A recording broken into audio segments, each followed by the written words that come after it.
자, 오늘 말씀은 계속해서 레위 강해를 진행하도록 하겠습니다.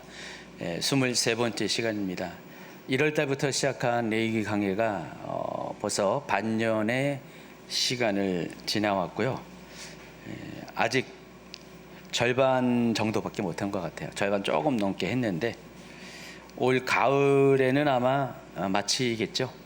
제가 그래서 레위 강해 끝난 다음에 무엇을 할까에 대해서 지금부터 생각 중입니다. 실은 구약 성경의 많은 것들을 다뤘지만 아직 못 다룬 부분들이 덜어 있어요. 예언서 쪽에서 많이 못 다뤘고, 또 앞에 있는 내용 중에서 신명기를 아직 안 다뤘어요. 그래서 신명기를 할까도 생각을 했는데 이거 한번 붙잡으면은 또 오래 걸릴 것 같아요. 내용인지라 길어서.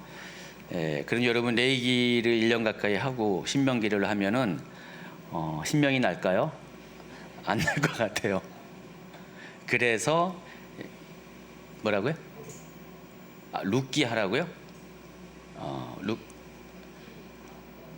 룻기 아니 이거 끝나고 가을에 끝나니까 당장 다음 주 하는 게 아니죠.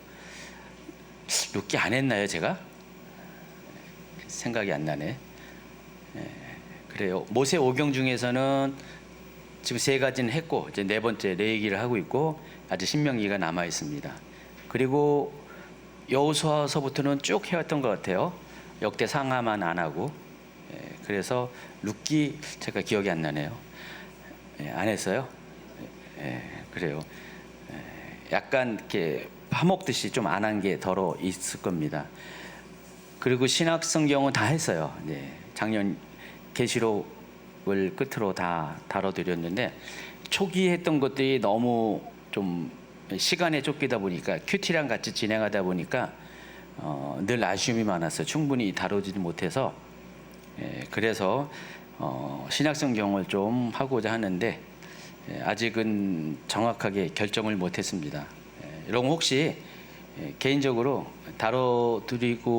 다뤄달라고 원하는 거 있으면은 이야기하면 제가 참조를 하겠습니다.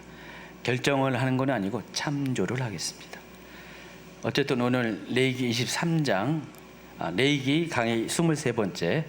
자, 오늘도 지난주에 이어서 레위기 15장을 다뤄드리도록 하겠습니다.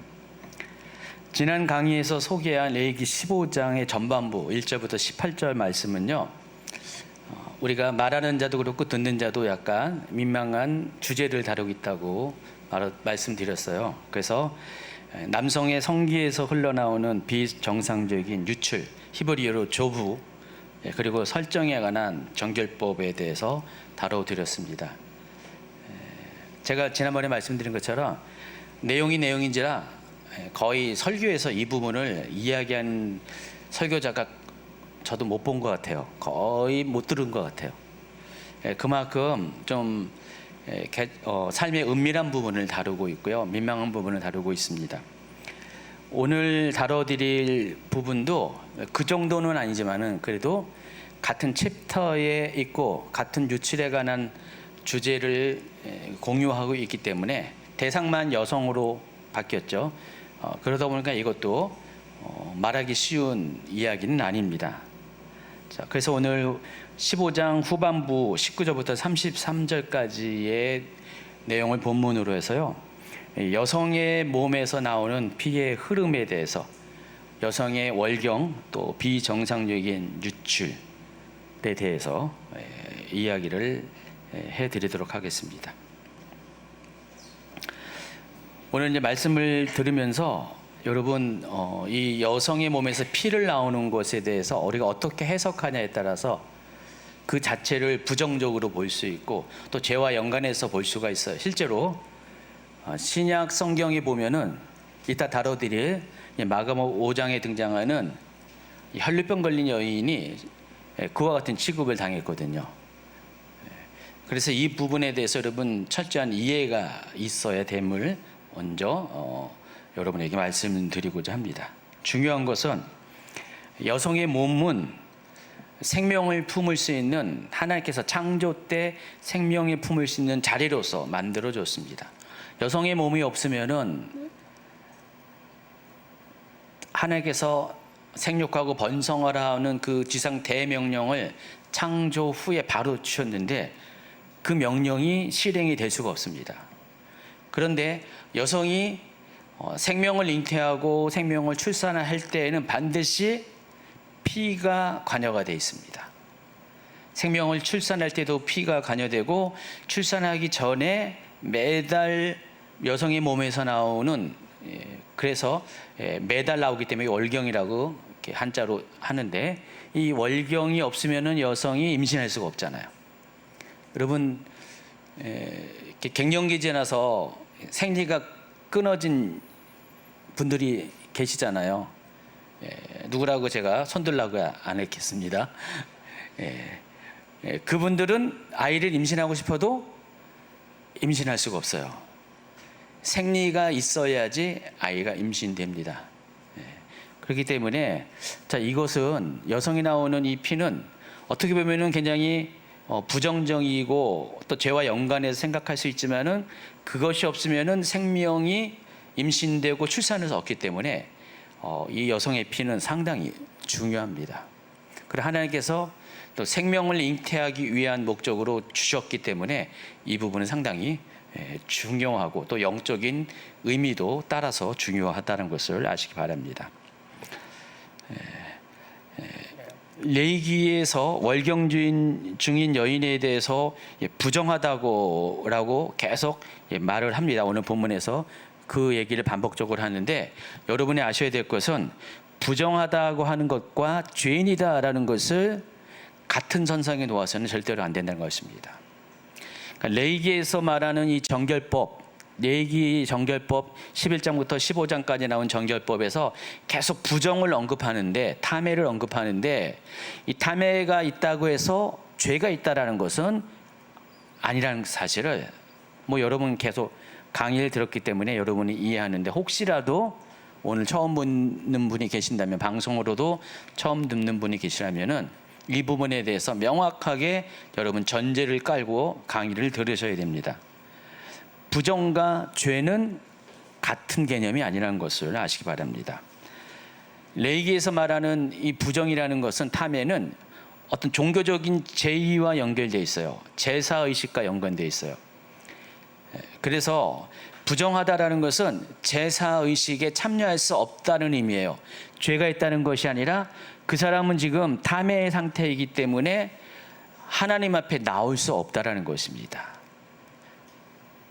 죄가 있어서 하나님께 나올 수 없다 그 뜻이 아니라 부정한 상태이기 때문에 하나님 앞에 나올 수 있는 그러한 상태가 아니기 때문에 나올 수 없다 그런 의미라는 것을 아시기 바랍니다. 그런데 레위기는 왜 여인의 월경에 대해서 부정하다고 하는 것일까? 자, 오늘 첫 번째 본문 구절인 19절을 읽어주시기 바랍니다. 여자가 몸에서 피를 흘릴 때 그것이 그 여자의 몸에서 흐르는 월경이면 그 여자는 이래 동안 불결하다. 그 여자에게 닿는 남자는 모두 저녁 때까지 부정하다. 자, 여기 보면은 제가 빨간색으로 표시한 두 가지의 단어를 주목하시기 바랍니다. 불결하다라는 단어와 부정하다라는 단어입니다. 이 불결하다라는 단어가 히브리어로 닛다라는 단어를 사용하는데 이 단어의 뜻은요, 분리됨, 격리, 부정한 상태를 의미합니다. 자, 그런데 레위기 15장에서는요, 닛다가 어떤 의미로 사용하냐면은 월경으로 인해서 제의적으로 부정한 상태, 다시 말해서 월경으로 인해서 하나님 앞에 나아갈 수 없는 상태를 가리킬 때 닛다라는 단어를 쓰고 있습니다. 그러니까 그 여인은 지금 닛다의 상태에 있다, 지금 불결한 상태에 있다라는 것은 죄가 있다는 것이 아니라 그 여인은 지금 월경으로 인해서 하나님 앞에 그것 때문에 나올 수 없는 상태에 있다라는 의미라는 것을 아시기 바랍니다. 그래서 이 구절은 이렇게 직역할 수가 있어요. 여자가 몸에서 월경의 피가 흐르면 그 여자는 이래 동안 자기의 닛다 상태에 있을 것이다. 여러분이 이게 무슨 의미인지가 확 피부로 다가오지 않지만은 아마도 히브리어를 원어로 모국어로 사용하고 있는 유대인들은 이게 어떤 의미인가라는 것들이 바로 인식이 될 것 같아요. 그러니까 닛다의 상태에 있다라는 것이 어떤 의미라는 것이 그 뉘앙스가 우리보다는 더 피부로 와 닿을 수가 있다는 것입니다. 내가 하나님 앞에 무슨 죄를 져서 내가 하나님 앞에 갈 수 없는 게 아니라 내가 지금 월경으로 인해서, 여인의 경우 월경으로 인해서 닛다의 상태, 불결한 상태, 하나님과 분리된 상태에 있기 때문에 어쩔 수 없이 하나님께 나아갈 수 없다라는 식으로 그들은 이해를 한다는 것입니다. 우리가 많이 사용하는 이 탐해라는 단어, 부정하다라는 이 단어는 정결법을 다루면서 계속 반복적으로 말씀을 드렸잖아요. 자, 이것은 의식적으로 더럽혀지다, 정결하지 않은 상태가 되다라는 뜻이에요. 아까 닛다는 그것 때문에 분리가 됐다는 거고, 이것은 분리라는 개념보다는 정결하지 않은 상태라는 것, 상태적으로 그런 상태라는 것입니다. 아까 닛다는 존재론적으로 그런 거고요. 분리가 되었다. 또 이 탐에는 상태론적으로 지금 하나님 앞에 갈 수 없는 더럽혀진 상태가 되었다. 그런 뜻입니다. 이 단어 역시도 도덕적인 죄를 뜻하지 않습니다. 그래서 여자가 몸에서 피를 흘릴 때 그것이 그 여자의 몸에서 흐르는 월경이라면 그 여자는 7일 동안은 닛다의 상태가 되어서 하나님과 분리된 상태에 대해서 격리된 상태가 되어서 그렇기 때문에 하나님께 갈 수가 없고, 또 그 여자에게 닿는 남자는 뒤에 보면은 24절에 이 닿는다는 것이 어떤 의미인지가 명확하게 나오는데 부부관계를 의미합니다. 만약에 그런 닛다의 상태에 있는 여인과 부부관계를 하게 되면은 그 남자 또한 탐의 상태가 된다. 그런 식으로 여러분이 이 뉘앙스들을 이해해 주시길 바랍니다. 명확한 것은 월경 때문에 피를 흘리면 그 여자는 이래 동안에 제의적인 분리 상태, 곧 닛다의 상태가 있을 것이고, 또 그 여인과 접촉한 남자, 부부관계를 맺은 남자는 탐의 상태가 된다는 것입니다. 그래서 닛다는 7일 동안 유지가 되고요. 닛다의 그 상태는 7일 동안 유지가 되고요. 탐에는 저녁까지입니다. 시간이 짧죠. 예. 그래서 여기에서 우리가 핵심적으로 알아야 될 것이 피의 흐름입니다. 성경에서 피는 생명과 깊은 연결을 갖고 있어요. 그래서 레위기 17장 11절, 또 다른 곳에도 비슷한 표현을 하는데 육체의 생명은 피에 있다라고 말을 하고 있습니다. 그래서 피는 곧 생명을 나타내는 표지판과 같은 것입니다. 피를 보면은 바로 생명을 인식하게 된다는 것입니다. 피가 흘리면은 생명이 지금 위태롭고 끊어졌다는 것을 의미합니다. 그래서 피가 몸 밖으로 흐른다는 것은 그게 남자든 여자든 간에 생명이 지금 죽어가고 있다. 생명이 소실되고 있다. 또 몸이 약해지고 있다. 죽음의 그림자가 가까이 오고 있다. 여러분, 피를 계속 흘리면 어떻게 돼요? 정말 그렇게 되잖아요. 생명이 점점 소멸되는 거고요. 몸이 점점 안 좋아지는 거고, 또 죽음이 가까워지고 있습니다. 피는 이제 그와 같은 의미이고, 피가 몸 밖으로 흐른다는 것은 그런 상태를 가르쳐주고 있습니다. 자, 그런데 그 피가 여인의 몸에서 나옵니다. 그때 매달 월경을 통해서 여인의 피가 나올 때 그 여인은 지금 점점 약해지고 있는 것이에요. 점점 생명에서 멀어지고 있습니다.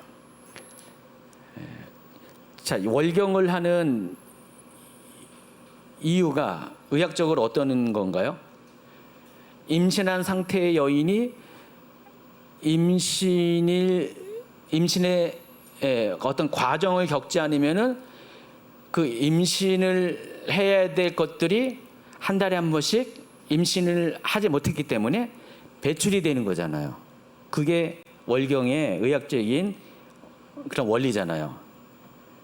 그러니까 다시 말해서 지금 생명을 잉태하려고 대기하고 있었어요. 난자가 정자를 받아들여서 생명을 잉태하려고 대기하고 있었는데 정자와 이렇게 만나는 일이 없게 됐어요. 그럼 어떻게 돼요?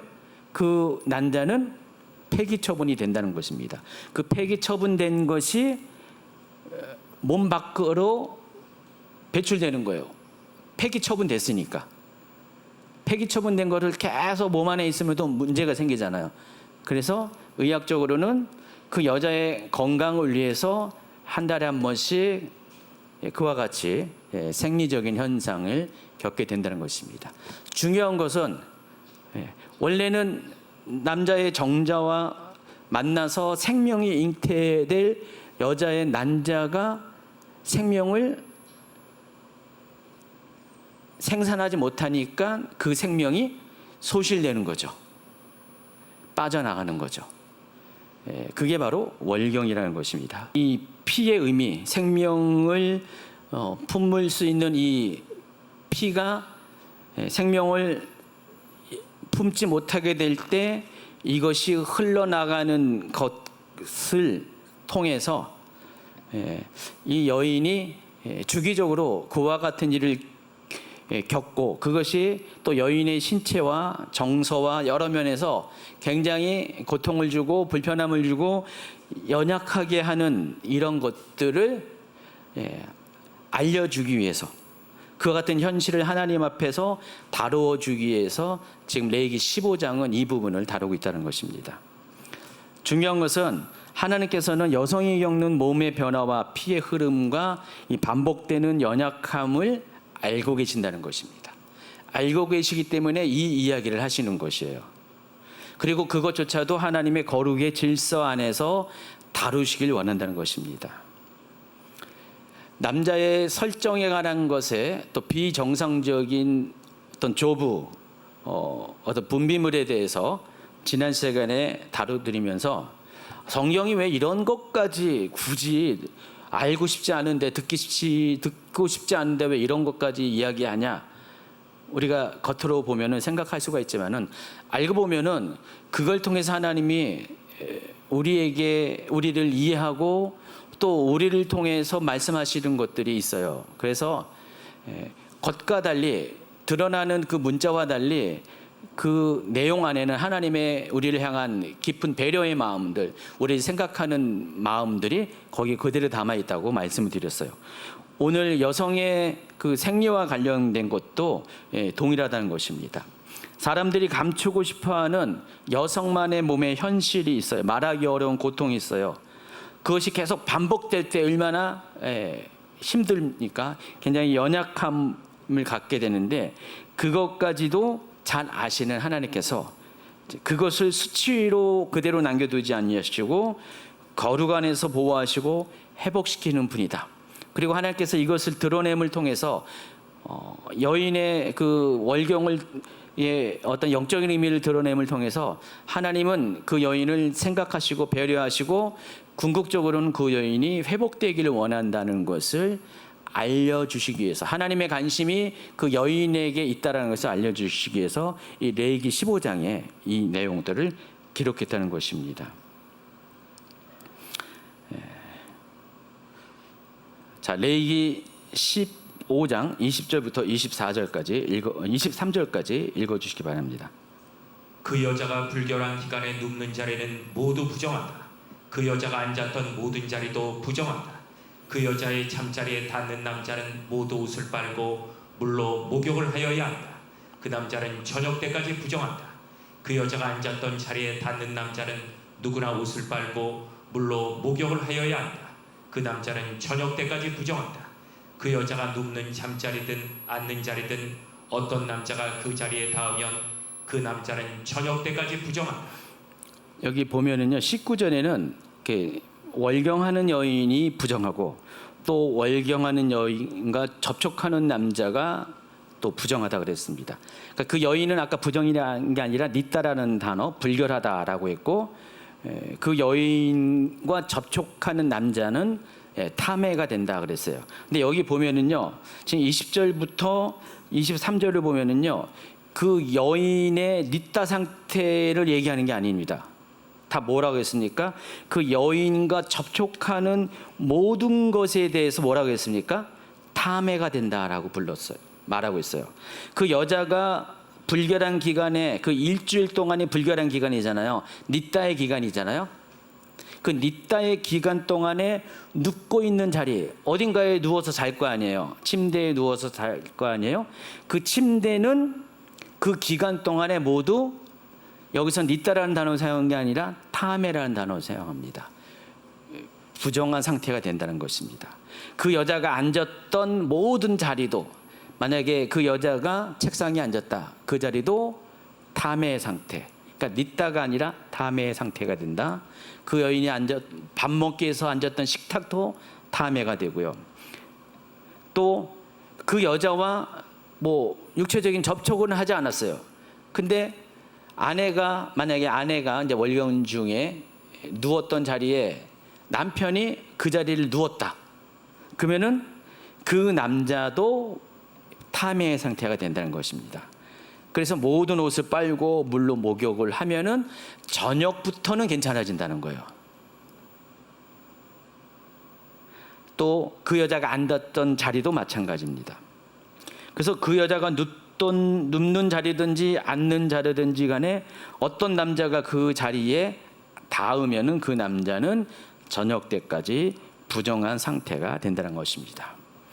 자, 그래서 어떤 육체적인 접촉이 없다 할지라도 그 여자가 접촉했던 장소나 물건과 접촉하는 것도 타메의 상태가 된다는 것입니다. 자, 타메가 되면 뭐가 문제가 됩니까? 가령 오늘 수요일 날 이제 예배가 있습니다. 근데 타메의 상태가 되면은 예배에 못 나오는 거예요. 물론 낮에 타메가 됐어요. 낮에 타메 상태가 됐어요. 그러면 저녁부터는 해제가 되니까, 이스라엘에서 저녁은 새로운 하루의 해의 시작이기 때문에, 한 날의 시작이기 때문에 하루가 지나면은 깨끗해진다, 그 말이에요. 근데 전제가 뭐예요? 옷을 빨고 목욕을 해야 돼요. 그러지 않고서는 다시 회복은 안 돼요. 그래서 먼저 남자가 해야 될 것은 옷을 빨고 목욕을 하고, 그리고 좀 기다리고 있으면은 그날이 하루가 바뀌면은 부정한 상태에서 해제가 돼요. 근데 만약에 그 부정한 상태가 있는데 만약에 예배 시간이 있다, 그럼 예배 시간에 올 수가 없는 거예요. 오늘날은 물론 이 부분에서 뭐 누가 그런지도 아무것도 모르고, 그리고 또 설사 그렇다 할지라도 이 부분에 얽매여 가지고 교회를 못 올 사람은 없지만은, 여인이 뭐 여자분들 중에서 지금 생리 기간이라고 해서 주일이 됐는데 교회를 안 오는 건 아니잖아. 다 오잖아요. 근데 이때 당시만 해도 그러지 못했다는 것입니다. 이건 굉장히 철저한 약속이었고요. 또 만약에 이것을 지키지 않으면 그때부터 죄가 되는 거예요. 그 전까지는 죄는 아니에요. 그냥 단지 닛다 또는 타메의 상태에 있는 건데, 만약에 이것을 어기고 하나님 앞에 가까이 갔다, 그러면 그때부터는 죄가 되는 것입니다. 그 전까지는 죄는 아니에요. 그래서 굉장히 이거는 중요한 문제예요. 우리 수요일 날 예배드린 분들은 정말 이렇게 예배를 사랑하신 분이잖아요. 먼 곳에 있으면서도 예배드리러 오잖아요. 어떤 상황 가운데서 예배드리러 오신 분들이 여기 대부분이잖아요. 근데 실수로 내가 그런 것도 아닌데 우리 와이프도 아니에요. 어떤 여자가 그냥 그 닛다의 상태에 있는 여자가 어디 의자에 앉았다가 갔어. 나는 모르고 거기 앉았어. 근데 알게 됐어. 그러면 그분은 원하든 원치 않든 간에 자기 의지와 상관없이 예배를 못 오는 거예요. 억울하잖아요. 어떤 남자분들은 잘 됐다, 뭐 그럴 수도 있어요. 오늘 교회 안 가도 된다, 뭐 그렇게 생각할 수 있지만은, 여러분 그렇지 않잖아요. 꼭 가고 싶은데 예배를 참석하지 못하면은 타메 상태가 되면은 참석하지 못하게 되니까 얼마나 억울하고 속상합니까? 자, 그런 일이 벌어지게 된다는 것입니다. 근데 그것이 한 사람이 아니에요. 한 여인이, 닛다의 상태에 있는 한 여인이 계속해서 이 자리 저 자리에 앉고 있는데 사람들이 모르고 또 계속 앉고 하면은 앉아있는 거기서 스쳐 지나간 사람마다 전부 다 탐의 상태이기 때문에 하나님 앞에 갈 수 없게 됩니다. 그것이 공동체적으로 생각해 보세요. 이스라엘 백성이 지금 광야에서 공동체적으로 모여서 텐트 생활을 하고 있는데 그 사람들이 한두 명도 아니잖아요. 최소한 200만 명이 넘는 그 인원인데 한 여인이 그것을 지키지 않고 자기 마음대로 그냥 왔다 갔다 하면서 심지어 그때 당시에는 속옷도 제대로 없는 시대이기 때문에 정말 생리 중에 있는 피까지 막 흘리고 다니고 막 그러면 어떻게 돼요? 뭐 한 명만 그러나요? 200만 명의 사람 중에서 최소한 절반이 여성이다. 거기서 생리를 할 수 있는 여성이 그래도 한 3분의 2는 될 거 아니에요. 3분의 2 되는 여성들이 한 70만 명이 한 달 동안에 계속 그런 일이 있는데 막 여기저기서 그런 일이 생기면 어떻게 돼요? 그냥 웬만한 사람들은 다 거기에 접촉이 될 수밖에 없죠. 이게 심각한 문제죠. 그래서 하나님께서 이 부분에 대해서 율법으로 이렇게 정교법을 통해서 아주 철저하게 그 부분에 대해서 명확하게 규례를 정해서 그 여인에게 조심할 것을, 또 그 여인과 접촉하는 모든 사람들에 대해서 조심할 것들을 이야기를 하고 있는 것입니다. 근데 제가 지금 성경을 읽으면서 이 생각을 안 해봤는데 궁금한 게 하나 생겼어요. 20절부터 23절 또 19절도 그래요. 그 릿다에 있는 상태에 있는 여인과 접촉하는 게 다 남자예요. 갑자기 이게 들어오네요. 한번 또 연구를 해봐야 되겠어요. 네? 원문에는 남자라는 게 없어요? 그래요. 모든 사람이에요. 예. 그래서 제가 아직 그거는 안 봤는데 세번역이거든요. 그래서 세번역이 또 원어에 좀 상대적으로 충실한 건데 한번 오늘 가서 제가 더 정확하게 밝히고야 말겠습니다. 예. 근데 여기는 일단은 이 번역상에는 다 남자라고 했는데 원문에는 남자가 아니라 모든 사람이라는 거죠. 근데 왜 남자라고 했는지는, 왜 그렇게 번역했는지는 그걸 또 파헤쳐 봐야겠어요. 왜 그랬는가? 네? 개역개정 남자였어요? 그래요. 오늘 이제 밤에 연구해서 제가 결과를 또 나중에 추후에 알려드리도록 하겠습니다.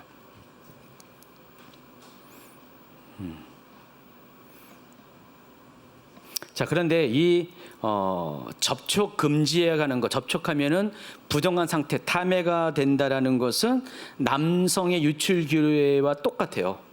같은 내용을 반복적으로 같은 원리 안에서 설명을 하고 있습니다. 그러니까 유출이 있는 남자가 눕는 자리, 앉는 자리, 만진 물건은 다 전부 다 탐해 상태가 되고 그것에 닿는 사람도 탐해가 되기 때문에 이 정결의 과정을 거쳐야 된다. 자, 그런데 그거 똑같아요. 거기도 하루 지나면은 괜찮아요. 저녁 대신 이것을 씻고 또 빨아야 되는 전제가 있습니다. 여러분, 씻고 빤다라는 것은요, 어떤 의미냐면은 우리가 영적으로 보면은 회개의 행동을 의미합니다. 회개의 행동을 하면은 새날이 바뀌면 하나님이 어제 있었던 일을 묻지 않는다는 것이라는 것을 여러분 아시기 바랍니다.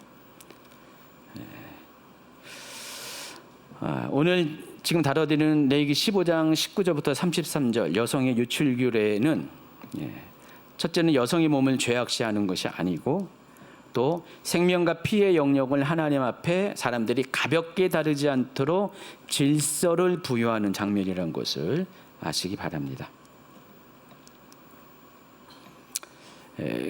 그런 의미에서 우리가 이 여인의 이 정결을 통해서 우리 공동체를 좀 한번 확장해서 생각해 볼 필요가 있습니다. 자, 하나님의 공동체는 실은 여인의 부정 아니면 남자의 이 부정이라고 표현하기도 되고 여기는 불결이라고도 표현하죠. 여인의 경우는 불결이라고 표현하는데 이 부정 또는 이 불결의 상태에 대해서 굉장히 예민해야 돼요. 그러니까 이게 죄는 아니지만은 죄를 가져다 주는 어떤 원인이 되는, 요인이 되는 어떤 매개체가 되는 이런 부분에 대해서 교회는 굉장히 예민해야 돼요. 그렇지만 그 예민하는 것이 누구를 정죄하라는 것은 아닙니다. 두 가지 측면에서 예민해야 돼요. 첫 번째는 그런 사람에 대해서 우리가 어떻게 바라보고 어떻게 대하는가에 대해서 우리가 예민을 해야 된다는 것입니다. 하나님은 이 부정한 사람이 죄인이 아니기 때문에, 그 사람이 죄인이 아니기 때문에 벌이라는 말씀을 하지 않습니다. 그러면서도 그가 갖고 있는 부정을 아무렇게나 방치해서는 안 된다고 말씀을 하고 있습니다. 죄인 취급을 해서도 안 되고, 그 사람이 갖고 있는 부정의 상태에 대해서 죄인이 아니니까 나 괜찮아 그렇게 해서도 안 된다는 것입니다. 중요한 것은 반드시 최종적으로는 정결의 과정을 통해서 부정의 상태를 전부 다 없이 해서 공동체 전체가 예배 공동체로서 존재하게 된다는 것입니다. 하나님의 관심은요, 한 가지예요. 모든 사람이 하나님 앞에 나올 수 있는, 예배 공동체로 나올 수 있는 그런 사람이 되어야 된다는 것입니다. 이스라엘 전체가 200만이 넘는 모든 사람들이, 그 중에서 어떤 사람도 이 남자의 이 설정과 관련돼서 비성정적인 조부로 인해서 나오지 못하게 하거나, 여성의 이와 같은 생리로 인해서 하나님 앞에 나오지 못한 일이 없도록 해야 된다는 것입니다. 그런 일은 뭐 주기적으로 있을 수밖에 없어요, 개인에게는. 그렇지만은 그 개인도 물론이거니와 그 옆에 접촉하는 모든 사람이 그로 인해서 예배에 나오지 못하는 일이 없어야 되는 것이 하나님의 관점이라는 것입니다. 왜냐하면 사람은 하나님을 만나지 않고서는 그 사람이 살아날 수가 없기 때문에 그래요. 그 영혼이 하나님 임재 앞으로 나오지 못하면은 죽어갈 수밖에 없기 때문에, 하나님은 그것을 막아서는, 비록 죄는 아니지만 그것을 방해하는 장벽과 같은 역할을 하는, 여인에게는 일주일 동안 그것을 막아서게 하고, 또 그것을 닫는 사람들에게는 하루 동안을 그것을 못하게 하는 그 모든 장벽들을 제거할 것을, 거기에 접촉하지 말 것을 명령을 하고 있습니다. 여러분, 교회도 동일합니다. 그래서 교회 안에서 죄에 대해서 우리가 그 어떤 사람의 죄가 드러날 때, 그것을 드러날 때 어떻게 하라는 여러 가지 신약 성경에 그런 조언들이 많이 있습니다. 어떤 행동 규칙들이 많이 있습니다. 그런데 이렇게 죄의 정도는 아니지만은 자신을 불결한 상태로 만들고 또 주변의 사람들을 부정한 상태로 만드는 어떤 행동들, 그것이 어떤 그냥 생리적인 것은 우리가 살아가는 어쩔 수 없는 삶으로 인해서 생겨날 수밖에 없는 그런 결과들이 있잖아요. 그것조차도 우리가 잘 통제함으로 인해서 개인은 물론이거니와 공동체가 하나님 앞에 예배자로 나오지 못하게 하는 일들이 없도록 우리가 조치를 취할 것을 말씀을 하고 있습니다. 그래서 두 가지 기준으로 이 부분을 다뤄야 돼요. 사랑과 거룩의 두 가지, 마치 저울추와 같이 사랑과 거룩이라는 것은 마치 사랑과 율법이라는 것과 동일합니다. 항상 균형이 맞아야 된다는 것입니다. 사랑만 말하면 거룩을 잃어버리게 되고요, 또 거룩만 말하면 사랑을 잃어버리게 되기 때문에 이 두 가지가 항상 균형을 맞춰서 공동체에는 이것이 이렇게 마치 저울추처럼, 균형추처럼 이렇게 잘 조절이 돼야 된다는 것입니다. 우리가 사람을 품을 때는 사랑으로 품죠. 그러나 하나님이 요구하는 거룩을 지키기 위해서는 또 그 사람의 상태를 분별할 줄 알아야 된다는 것입니다. 저도 오랜 시간 동안 이 부분에 대한 개인적인 훈련들을 하나님이 주신 것 같아요. 저는 기본적으로 성품상 사람에 대해서 사랑을 품는 게 더 강한 것 같아요. 미워하는 것보다 사람을 좀 이해하고 품어주고 뭐 용서하고 이런 게 더 강한 것 같아요. 근데 어느 순간 점점 리더가 되면서 그게 전부가 아닐 경우가 있어요. 한 사람에 대해서 그렇게 했는데 더 많은 사람들이 그로 인해서 피해를 보는 경우들이 가끔씩 생겼거든요. 제 말이 뭔 말인지 이해하시겠죠? 그래서 나는 저 사람이 정말 이렇게 궁일로 대했는데 그걸로 인해서 또 다른 사람들이 힘들어지고 어려워지는 상황들. 그냥 고민이 많죠. 이럴 때 리더들, 여러분도 고민이 많죠. 근데 전에는 이것들이 조절하는 데 있어서 쉽지는 않았고요. 제 자신도 많이 힘들었는데 어느 순간에 이런 것들이 좀 조절이 좀 생기게 되더라고요. 그래서 리더는요 항상 이 균형추에 올라가 가지고요 자기 몸무게를 이리 쏠리게 하고 저리 쏠리게 해서 균형을 잡는 그런 역할을 합니다. 요즘 시대에 들어서 굉장히 이 저울이 쏠리는 일들이 너무 많아지고 있잖아요. 너무 힘들어요. 힘드는데 이쪽에서는 이쪽 저울로 저를 끌어다니고요. 저쪽에서는 저쪽 저울로 끌어다녀요. 어떨 때는 하도 강력하게 그러면 이쪽으로 잠깐 끌려갔는데 이쪽이 많이 힘들어요. 또 이쪽으로 몸무게를 살짝 그러면은 이쪽이 힘들어요. 제가 우리 둘째한테 운전을 이제 가르쳐 주면서 끼어들기 연습을 많이 시켰어요. 요즘은 이제 지가 이제 강남까지 매일 출퇴근을 할 정도로 이제 많이 바뀌었어요. 근데 제가 이제 끼어드는 요령을 가르치는데 걔가 재미있는 표현을 해요.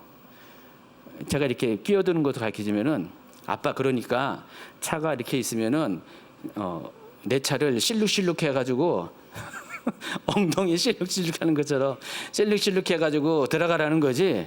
말 표현이 너무 재밌는 거예요. 엉덩이를 실룩실룩 한다.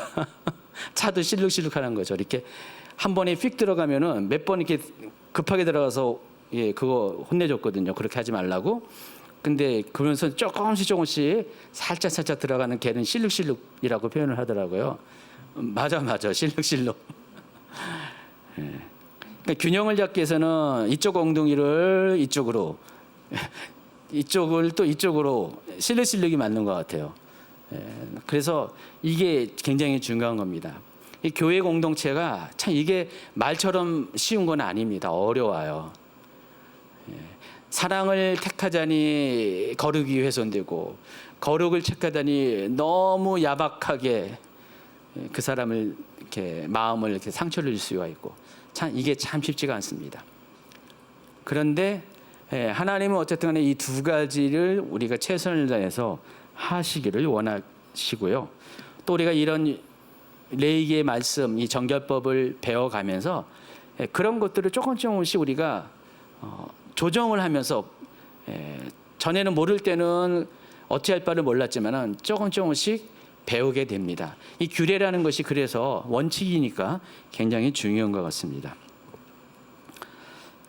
그래서 레위기 15장 20절부터 23절의 핵심은 이렇게 정리할 수가 있습니다. 한번 같이 읽어볼까요? 하나님은 부정한 사람을 버리지 않으시지만 부정을 가볍게 여기지도 않으십니다.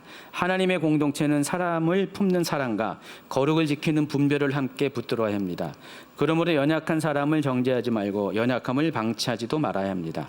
사람을 품되 하나님 앞에서 바르게 회복되도록 도와야 합니다. 즉 하나님의 공동체의 사랑과 거룩을 함께 지켜야 합니다. 자, 이제 24절로 넘어갑니다. 어떤 남자가 그 여자와 동침하면 그 여자와 불결한 상태가 그 남자에게 옮아서 이래 동안 부정하고 그 남자가 눕는 잠자리도 모두 부정하다. 지금까지는 공식적으로 여인과 남자의 동침의 문제는 언급하지 않았어요. 자, 그런데 24절에는 아주 구체적으로 어떤 남자가 여자와 동침하는데 여기 정관사를 붙였잖아요. 그 여자가 누구예요? 월경을 하는 여자와 동침하게 되면은 그 여자의 불결한 상태, 닛다의 상태가 그 남자에게 옮겨져서 이래 동안 부정하다 그랬어요. 아까 23절까지와 뭐가 차이가 있습니까? 접촉할 때는 단순히 접촉할 때는 하루 동안만 부정하잖아요. 근데 부부 관계를 육체적인 관계를 맺으면은 하루가 아니라 7일 동안 부정하다. 여러분 7이라는 숫자는 완전수예요. 그러니까 부정에 있어서 완전히 부정하다는 뜻이잖아요. 불결에 있어서 완전히 불결한 것처럼 여인에게 경우 이 남자는 그 여인의 불결이 그 강도가 그대로 따라오게 된다는 것입니다. 그리고 이제부터는 이 남자가 눕는 자리도 부정해요. 당연히 앉는 자리도 부정하겠죠. 그 여인과 똑같아지는 거예요. 여러분이 아셔야 될 게 우리가 그냥 접촉하는 것과 관계를 맺는 것은 이와 같은 근본적인 차이가 있다는 것입니다. 만약 이것이 죄라면 어떻게 될까요? 죄에 조금 영향을 받는 것과 죄에 깊숙이 동참하는 것. 여러분 고린도 전서에 보면은요, 우리를 하나님의 성전이라고 몇 번에 걸쳐서 이야기하고 사도 바울은요, 그러면서 믿는 자와 믿지 않은 자의 관계에 대해서 많이 이야기하잖아요. 그러면서 사도 바울은 믿는 자와 믿지 않는 자의 관계에 대해서 좋게 얘기했습니까? 그렇지 않죠. 좀 반대적인 이야기를 했습니다. 부정적인, 찬성하지 않는 이야기를 했습니다. 근데 지금 이 상황은요, 어떤 남자와 여인의 육체적인 관계를 맺는 장면입니다. 자, 그런데 여러분, 우리 민수기로 넘어가면은요, 이스라엘 백성이 한 가지 큰 실수를 한 적이 있습니다. 여러분 잘 알고 있는 발람과 발락의 이야기를 통해서 모압 왕 발락이 저 메소포타미아에서 나름대로 하나님을 안다고 하는 선지자, 거짓 선지자 발람을 초빙해서 이스라엘 민족을 저주하라고 했는데 그것이 다 실패로 돌아갔어요. 근데 성경에는 구체적으로 그 이후의 이야기가 나오지 않지만은 뒤에 나와 있는 민수기 후반부에 나와 있는 이야기를 토대로 우리가 추정할 수 있고, 또 뒤에 또 다른 신약 성경에서 그것을 토대로 또 증거하는 내용을 통해서 보면은 발람이 이스라엘 편에 쓴 게 아니었고 결국은 하나님 앞에 뜻을 따른다 하면서도 결국은 이스라엘을 모압에 팔아넘긴 거잖아요. 그래서 이스라엘이 망할 수 있는 방법을 가르쳐 준 것이 바로 모압의 여인들과 이스라엘의 남자를 육체적인 관계를 맺게 하는 거잖아요. 그걸로 인해서 아주 큰 일이 생기게 됩니다. 여러분, 그 육체적인 이 관계는 겉으로는 육체적인 관계지만 당장 무슨 일이 생기냐면은 영적인 교합이 일어나게 된다는 것입니다. 그래서 이스라엘 민족은 모압 여인과 육체적인 관계를 맺은 이스라엘 남자는 그걸로 끝난 것이 아니라 그 여인의 가이드를 받아서 하나님이 금지하는 우상을 숭배하는 자리까지 가게 되고, 그것으로 인해서 하나님은 진노해서 그와 같은 행동을 하는 사람들을 처벌을 하셨습니다. 죽음에 이르게 했다는 것입니다. 그래서 이게 상당히 중요한 거죠. 불결한 상태, 닛다에 있는 상태에 있는 여인과 어떤 육체적인 결합을 한 사람은 그냥 접촉한 것과는 완전히 차원이 다른 이야기이기 때문에 하루 만에 부정의 상태로 말하지 않고 그 여인과 동일하게 같은 수준의 일주일 동안의 부정한 상태를 선언하고, 심지어 그 남자가 눕고 앉는 자리도 다 부정하다고 이야기를 하는 것입니다. 그러니까 그 사람이 이제부터는 다른 사람에게도 그 부정의 영향을 끼치는 사람이 되게 된다는 것입니다. 자, 그건 그렇고 지금 340페이지로 넘어갔습니다. 근데 언뜻 보면은 이 말씀은 부부관계에 대한 금지를 말하는 것처럼 보이지만은 그 내용을 더 깊이 살펴보면은 이 말씀은 하나님께서 생명과 피의 영역을 존중하도록 가르치는 말씀이라는 것을 아시기 바랍니다. 여러분이 한 가지 알아야 될 것은 월경 중에 있는 여인과의 부부 관계 자체를 우리가 어떻게 바라봐야 되냐. 실은 이게 아마 말은 안 해도 크리스찬들이 좀 질문하고 싶었던 내용일 수도 있어요. 아내가 지금 생리 중에 있는데 특히 젊은 남자들 같은 경우 신혼 몇 년 차에 이렇게 있으면은 항상 마음이 뜨겁죠. 몸도 뜨겁고 그러다 보니까 일주일 전후가 되는 어떨 때는 막 열흘 동안에 아내가 생리 기간이 있을 수가 있잖아요. 근데 그 기간 동안에 남자가 참지 못하는 거예요. 젊은 혈기에 참지 못하니까 뭐 이렇게 이와 같이 성경에서 이렇게 말하고 있는데 이런 상태에 들어갈 수가 있잖아요. 그런 가능성이 있잖아요. 이럴 때 이것을 어떻게 생각하냐. 아마 딴 거 몰라도 이제 레이기의 이 내용을 언뜻 들었으면 어떻게 돼요? 이건 죄야. 그 여인의 입장에서는 절대 안 돼. 이거 하나님 앞에 아주 천일공노한 죄는 아니지만 하나님 앞에 범죄한 거야 라고 해서 거부할 수 있고 막 그래요. 근데 그 남자가 신앙생활을 안 할 사람이면은 아니 그 미신이야 그런 거 왜 하면서 우리만 좋으면 되지 하면서 뭐 그럴 수가 있어요. 근데 신앙생활을 하는 여인은 아내는 이게 고민이 될 것 같아요. 그런 분들에게 오늘 이 말씀에 대해서 좀 오해를 좀 정리를 해줄 필요가 있습니다. 중요한 것은 여기도 죄라고 말하진 않아요. 닛다 아니면 탐해의 상태라고 얘기하는 겁니다. 중요한 것은 전에는 여인만 그랬다가 같이 그와 같은 상태가 되면은 남자도 동일하게 된다는 것. 믿지 아니하는 사람은 이게 상관이 없을 수가 있지만은 믿는 사람에게는 이게 하나님을 의식하는 사람에게는 상당히 중요한 거예요. 만약에 구약 시대에 우리가 살았으면은 일주일 동안 그 남자도 하나님 앞에 나아갈 수가 없는 거예요. 예배 공동체 안으로 들어갈 수가 없어요. 자, 이스라엘 민족은요 매일매일 아침 저녁으로 하나님께 예배드리는 그런 종교적인 그 루틴을 갖고 사는 민족이었습니다. 그러니까 일주일 동안 그 루틴이 깨지는 것이죠. 우리는 그냥 일주일에 한 번씩 주일 예배 드린다고 해서 그 생각을 하고 있는데 실은 이게 이스라엘 민족들 특히 그런 종교적인 열심이 있는 사람에게는 이건 심각한 문제거든요. 그와 같은 불이 또 원하지 않는 상황에 오게 된다는 것을 아시기 바랍니다.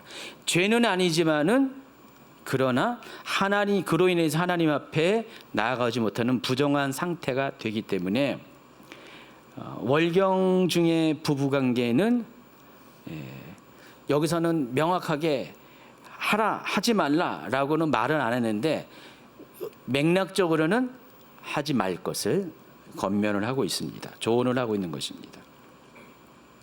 그리고 실제로 의학적으로도요 여인의 몸이 여러 가지 문제가 생겨요.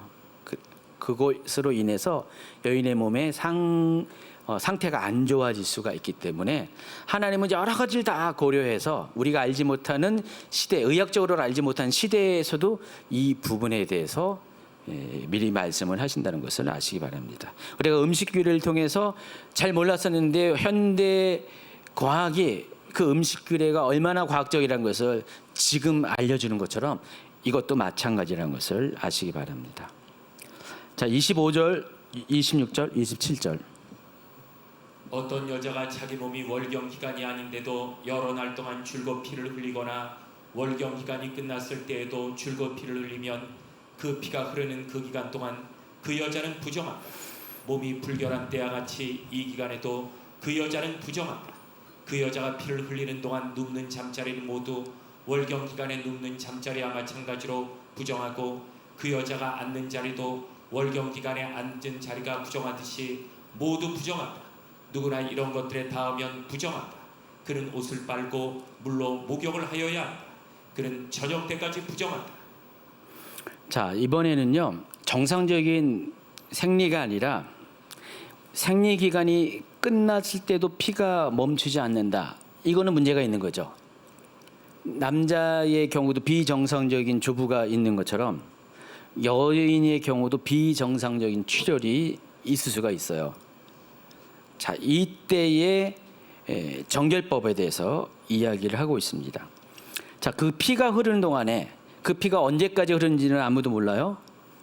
일단 생리는 뭐 7일에서 10일 그 사이가 일반적이지만은 이거는 그 이상의 시간 동안에 어쩌면 한 달 내내 피가 흐를 수가 있잖아요. 그 기간 동안에 그 여인은 부정하다. 그리고 여인이 눕는 자리와 앉는 자리도 월경을 하는 때와 같이 똑같이 부정하다. 그래서 그 여자가 앉는 자리는 전부 다 부정한 거예요. 눕는 자리든지 앉는 자리.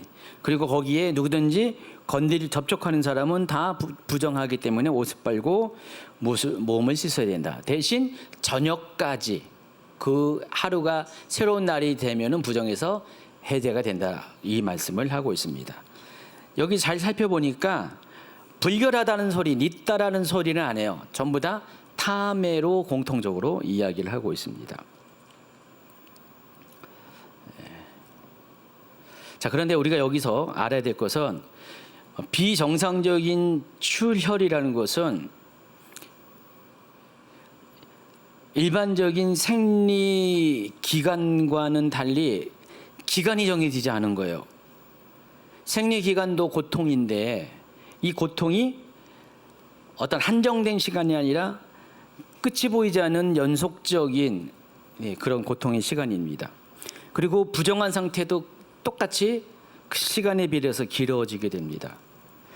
그러면은요, 오래 지속되면 지속될수록 이 여인은 어떻게 돼요? 계속 생명이 빠져나가는 거잖아요. 피가 생명을 의미하는 거예요.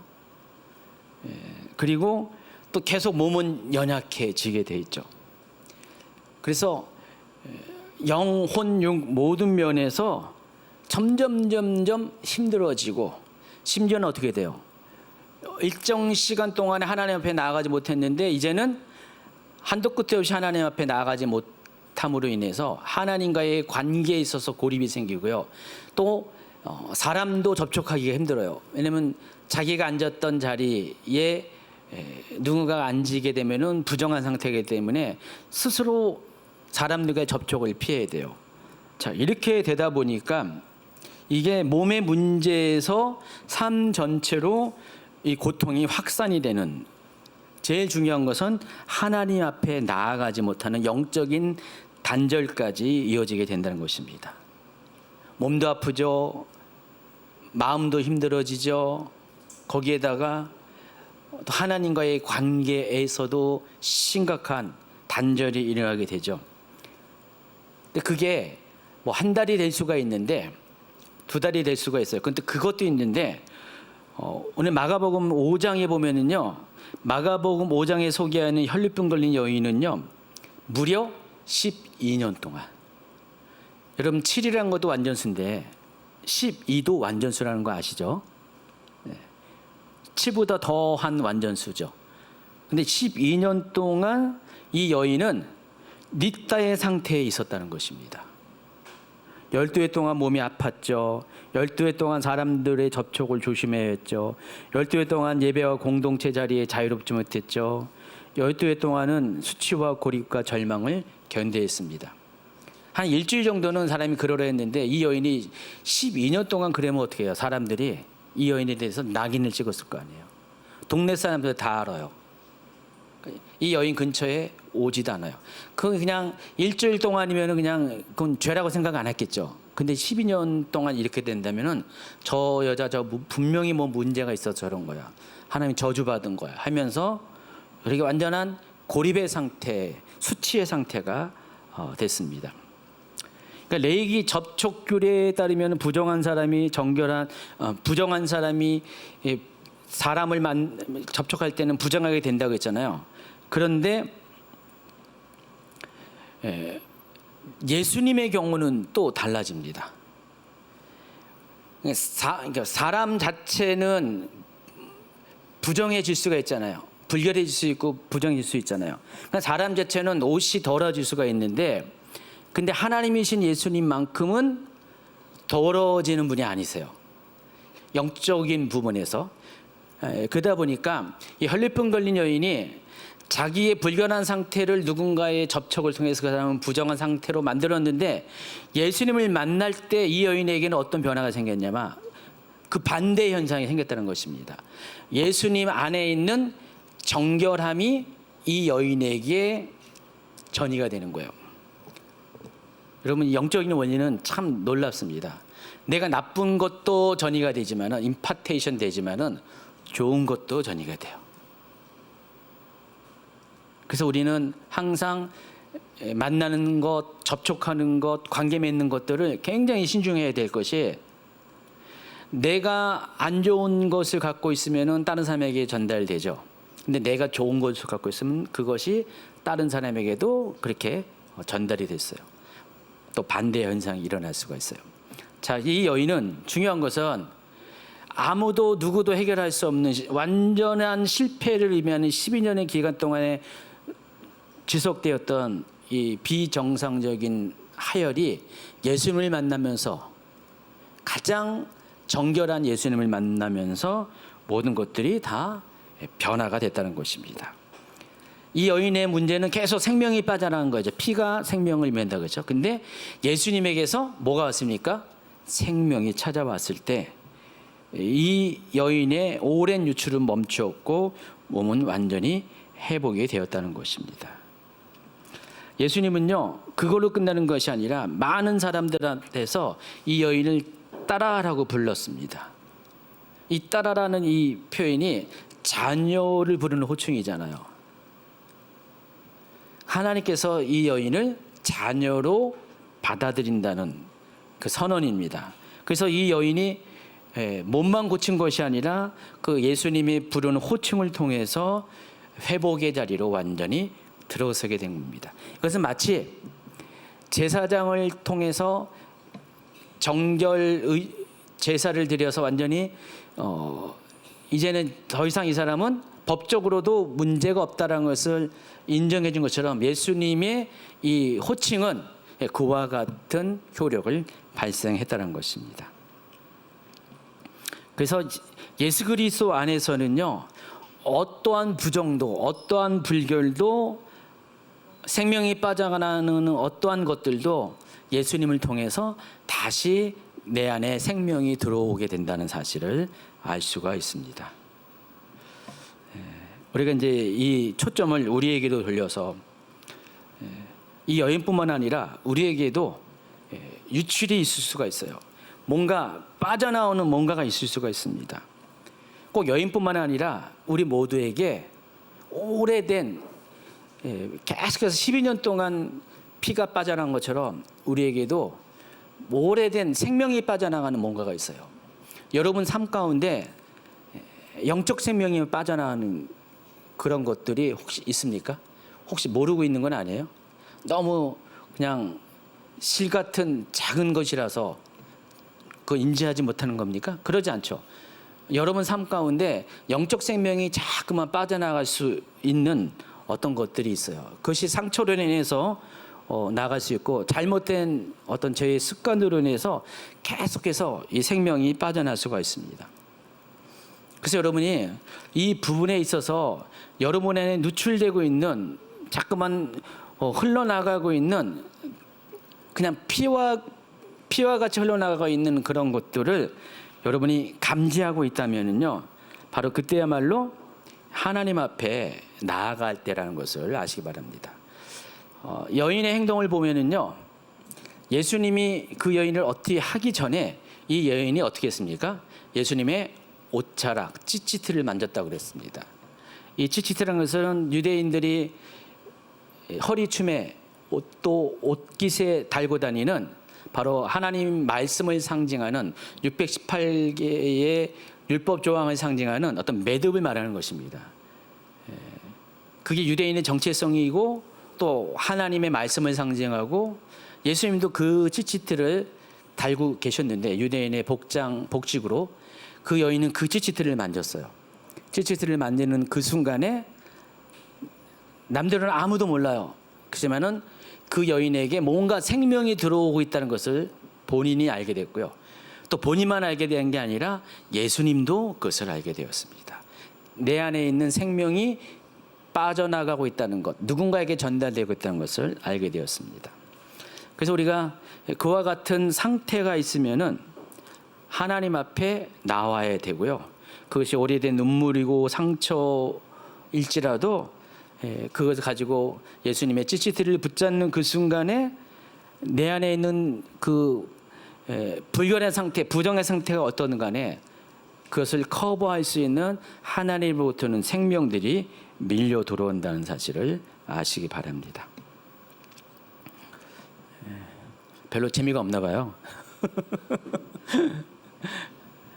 자, 레위기 15장 28절부터 30절까지. 그러나 흐르던 피가 먹고 나서도 정하게 되려면 그 여자는 이래 동안 기다려야 한다. 그런 다음에야 정하게 된다. 여드레째 되는 날에 그 여자는 산비둘기 2마리나 집비둘기 새끼 2마리를 회막 어귀의 제사장에게로 가져와야 한다. 그러면 제사장은 그것들을 받아서 하나는 속죄제로 드리고 나머지 하나는 번제로 드린다. 제사장은 그렇게 함으로써 그 여자가 피를 흘려 부정하게 된 것을 주 앞에서 속하여 준다. 앞의 내용도 똑같이 여기서도 마찬가지예요. 정결법의 마지막 단계는요, 그 여인이 회복된 것을 확정짓는 의식이 필요합니다. 정결법의 피날레가 그거죠. 그래서 제사를 드리라는 것입니다. 일단 이 일주일 동안은 부정한 상태이기 때문에, 불결한 상태이기 때문에 일주일 동안 기다리고 8번째 되는 그 날에 산비둘기 2마리 또는 집비둘기 새끼 2마리를 회막고기에 있는 제사장에게 가져와서 그것을 하나는 속죄제 드리고 하나는 번제를 드리면은 그때부터 공식적으로 이 여인이 부정한 상태에서 해제가 된다는 것입니다. 그때부터는 누구도 만나도 되고요. 또 예배의 자리에 올 수가 된다는 것입니다. 실은 이 여인은 피가 멈췄기 때문에 상태적으로는 부정한 상태가 아니에요 지금. 그렇지만은 이 제사를 드리지 않고 나서는 여전히 그 여자는 부정한 상태로 되어 있는 것입니다. 몸은 부정한 상태가 아닐지라도 공식적으로는 부정한 상태예요. 그랬기 때문에 반드시 이 제사의 과정을 겪어야 됩니다. 속죄제는 여러분 알다시피 여러분에 있는 죄의 문제를 고백하고 씻는 거잖아요. 말 그대로 죄를 씻는 것이에요. 번제는 뭐죠? 이제는 하나님께 죄를 씻긴 사람이 하나님께 전적으로 나는 주님의 것입니다. 헌신을 고백하는 그런 것이 그 번제입니다. 그래서 이 2가지를 해야 된다는 것입니다. 이 2가지를 해서 하나님 앞에 또 공동체 앞에서 공식적으로 인정을 받아야 된다는 것입니다. 우리가 이 정결하다는 것은 내 혼자서 이제 괜찮아졌다, 뭐 가족들끼리 너 괜찮아 이게 아니라 내가 다시 하나님께 드려질 수 있는 준비의 과정을 마쳐야 되는 거예요. 하나님은요 굉장히 질서를 중요하게 여겨요. 질서를 통해서 우리에게 어떤 율법적으로 우리를 얽어매려고 그런 것이 아니라 이 질서를 통해서 아주 공사를 아주 분명하게 하시는데 이것이 다른 것이 아니라 우리 자신을 위한 것이에요. 만약에 이와 같은 제사 제도가 없으면은 내가 아무리 깨끗해졌다 해도 사람들은 안 믿어요. 공적으로 인정하지 않아요. 찝찝해하고 있어요. 근데 이 제사를 딱 드리고 나면은 더 이상 말이 할 수 없는 거예요, 사람들은요. 심지어 그 사람이 그 차라트, 악성 피부병에 걸렸다 나은 사람일지라도 우리는 찝찝하잖아요. 근데 제사를 싹 드리고 나면은 먼저 제사장에게 피부 확인해서 더 이상 이제 괜찮다 확인하고 제사를 다 과정을 마치게 되면은 어느 누구도 이 사람의 악성 피부병 걸렸던 거에서 언급을 하면 안 되는 거예요. 완전히 죄가 예수 그리스도를 통해서 우리가 도말될 때 더 이상 우리는 죄인이 아닌 것처럼 그렇다는 것입니다. 제사는 그와 같은 의미가 있습니다. 시간이 많이 지나서 빨리빨리 나머지는 다 강의안을 살펴보시고요. 15장 31절부터 33절까지 말씀 읽어주세요. 너희는 이스라엘 자손이 부정을 타지 않도록 하여라.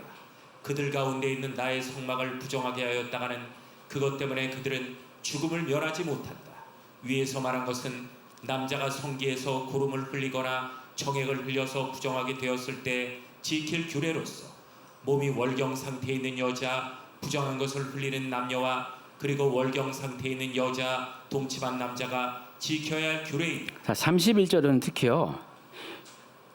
이 레위기 15장의 결론이면서 정결법 전체의 핵심적인 내용을 이야기하는데 하나님께서 이렇게 세밀하게 유출과 접촉과 씻음과 제사를 규정한 이유가 여기 나와 있습니다. 그들 가운데 있는 나의 성막이 부정하지 않도록 하기 위해서. 지금 이스라엘은 성막을 중심으로 진영을 이루어서 살고 있잖아요. 40년의 시간 동안에 성막을 중심으로 해서 진영을 이루고 있습니다. 성막이 어떤 것입니까? 실제로 하나님이 임재하는 장소잖아요. 그 전에는 하나님이 특정한 산에서, 하나님의 산에서 임재했고 거기서 사람들 만났는데 이제는 이스라엘 백성이 출애굽하게 되면서 성막이 세워지면서 하나님이 이제는 그들과 함께하기 위해서 이동하는 장소인 성막에서 그들과 함께했습니다. 그래서 하나님이 항상 그들과 함께하고 있다는 것을 시각적으로 보여준 게 낮에는 구름 기둥, 밤에는 불 기둥이 하나님이 임재가 항상 떠나지 않는다는 것을 알려주었어요. 그러니까 광야 40년 동안 이스라엘은 하나님의 임재와 항상 다녔어요. 근데 하나님의 임재가 너무 좋은 거죠. 하나님의 임재가 있으면 우리가 얻는 혜택이 많이 있죠. 하나님의 보호하심과 인도하심이 있죠. 하나님의 특별한 어떤 또 기사와 능력이 우리가 경험할 수가 있죠. 근데 하나님의 임재를 모시는 거에는 대가가 필요합니다. 하나님이 거룩하니 나도 거룩해야 돼요. 그 거룩하신 하나님과 같이 거룩하지 않으면은 나는 그 하나님의 임재에 들어갈 수가 없는 사람이 됩니다. 그래서 여러 가지 문제로 인해서 탐의 상태가 되면 다 모든 사람 어떻게 돼요? 진영 밖으로 나가 있어야 되는 거예요. 그리고 탐의 문제가 해결되면 진영 안으로, 다시 말해서 이것은 하나님의 임재가 있는 그 안으로 일부가 되어서 들어올 수가 있는 겁니다. 그래서 하나님은 다른 것이 아니라 하나님이 거룩하셔야 되기 때문에 하나님이 거룩하지 않으면은 모든 세상의 질서는 다 깨져요. 문제가 발생합니다. 그래서 하나님 스스로도 거룩을 지키시는 거예요. 그러니까 그것은 하나님 자신을 위해서뿐만 아니라 우리들을 위해서 하나님 스스로를 거룩을 지키시려고 그렇게 애를 쓰시는 거예요. 그래서 사람들이 자신의 거룩을 깨트리지 못하도록 이렇게 여러 가지 시스템과 조항들을 만드시는 것입니다. 그래서 하나님의 임재가 있는 것은 굉장히 좋은 것이지만은 하나님의 그 거룩을 침범해서 하나님의 임재를 떠나가지 않도록 하기 위해서 우리에게 이와 같은 요구들을 하신다는 것을 아시기 바랍니다. 지금까지 11장부터 15장까지 5챕터에 거쳐서 지금 거의 한 6가지 주제의 정결에 관한 이야기를 계속해서 이야기했는데 어떻게 보면 왜 이런 것까지 하나님을 이렇게 지키라고 좀 너무 좀 그러시다 하는 것처럼 보이지만은 결국은 이 모든 것들이 우리 당신의 백성들을 위한 것임을 여러분을 위해서 하는 것인 것을 아시기 바랍니다. 자, 오늘날은 이제는 더 이상 성막이 존재하지 않고요. 성전도 존재하지 않습니다.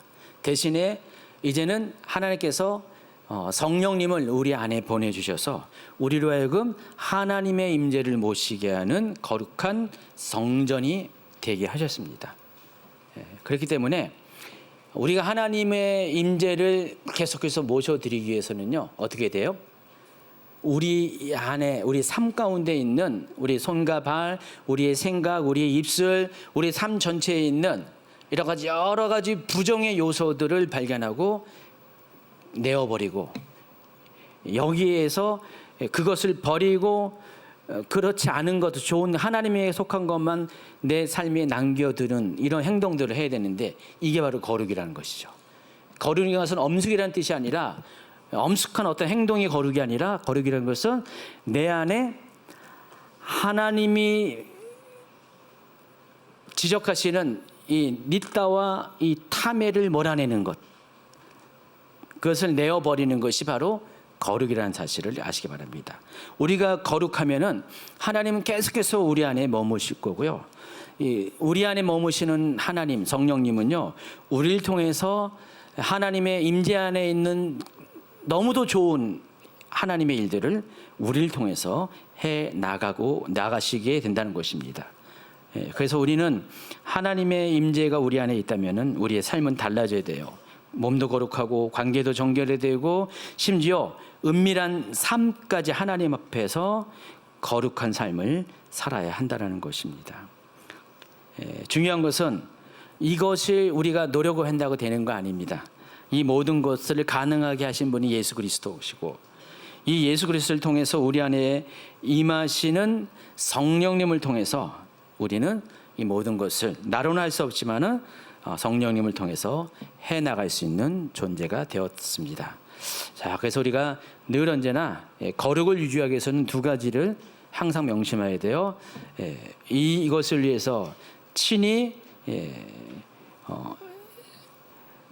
십자가에 달려 죽으심으로 인해서 우리로 하여금 모든 제사를 완성시켜서 하나님께 들어갈 수 있는 새로운 길을 여신 예수 그리스도에 대한 믿음의 고백과 또 예수님으로 인해서 이 땅에 우리 가운데 찾아오시는 또 다른 보혜사이신 성령님을 모시는 것, 그분을 초청하는 것, 그분과 계속해서 긴밀한 교제를 하는 것이 결국은 우리 안에 있는 거룩을 지켜내는 것이라는 것을 아시기 바랍니다. 자, 오늘 여기까지 다뤄드리고요. 다음 주에는 제16장 대속죄일 규정에 대해서 이야기하는데 이 레위기에서 가장 중심의 핵심적인 내용이 대속죄일입니다. 이 정결법의 어떤 피날레라고 말할 수가 있는데 그 부분을 다뤄드리도록 하겠습니다. 기도하겠습니다.